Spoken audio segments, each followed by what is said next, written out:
இதுகளே 5 kilo புளிக்காய்ச்சலுக்கு கடுகு, உளுத்தம்பருப்பு, மிளகா வத்தல், கருவேப்பிலை, நிலக்கடலை எல்லாம் தாளிப்பு. இது என்னன்னு கேட்டிங்கன்னா தனியா, உளுத்தம்பருப்பு.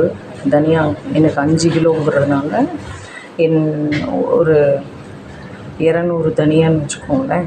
200 தனியா, 150 மிளகா வத்தல், நல்லா மிளகு, உளுத்தம்பருப்பு, வெந்தயம் எல்லாம் தாளிப்பு செஞ்ச பொடி. இதுதான் மெயின் புளியோதரைக்கு. எள்ளு கூட போட்டுக்கலாம். ஒரு 10 கிராம் எள்ளு நல்லாயிருக்கும்.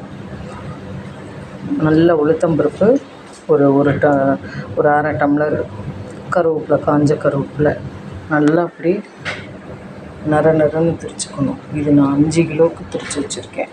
அதாவது 5 கிலோ புளியோதரைக்கு திரித்து வச்சுருக்கேன். மெஷர்மெண்ட்டு புளி ஊற போட்டிருக்கேன். போட்டுட்டு சொல்கிறேன் நேர்களே எப்படி கொதிக்குது பாருங்கள். புளிக்காய்ச்சல் நீ பாருங்கள். இது பெருங்காயம் போட்டிருக்கேன். கம்மன்னு இருக்கு. இது இந்த பொடி திரித்து வச்சேனுங்க. அதில் அடிபாகம் கொஞ்சம் இப்படி நறுன்னு திரிச்சு மேலே லைட்டாக தூவுவேன். அப்புறம் நல்லெண்ணெய் மேலே விடுவேன். இறக்க போகிற சமயம் தூண்டு வெள்ளைக்கட்டி போடுவேன். இப்போ நீங்கள் ஒரு மாங்காய் அளவு புளி, அதாவது உங்கள் உள்ளங்கை அளவு இப்படி உருட்டிலாம் இப்படி இருக்குதுன்னு வச்சுக்கோங்களேன். இவ்வளோ பெரிய புளி எடுக்கிறீங்கன்னா ஒரு 10-15 மிளகா உரப்புக்கு ஏற்றாப்புல போடுங்க.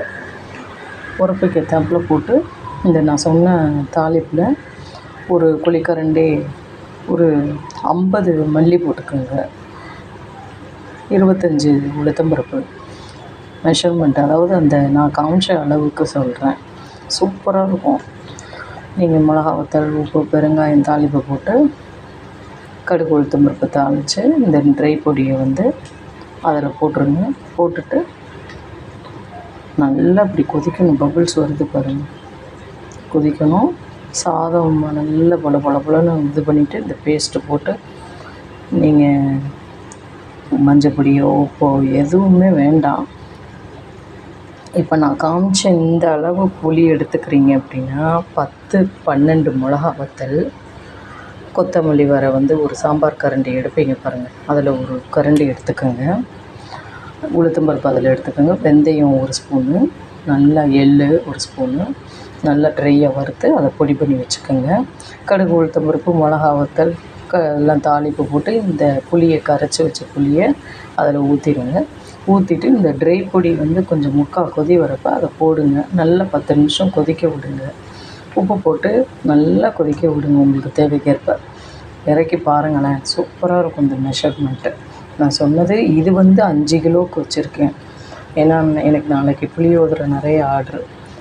நான் சொன்ன உங்களுக்கு ஏற்றாப்புல இந்த அளவு இந்த அளவு புளி வச்சுருந்தீங்கன்னா ஒரு 75 கிராம் புளின்னு வச்சுக்கோங்களேன். நான் சொல்கிற மெஷர்மெண்ட்டு சூப்பராக இருக்கும். நீங்கள் பண்ணி பாருங்கள்.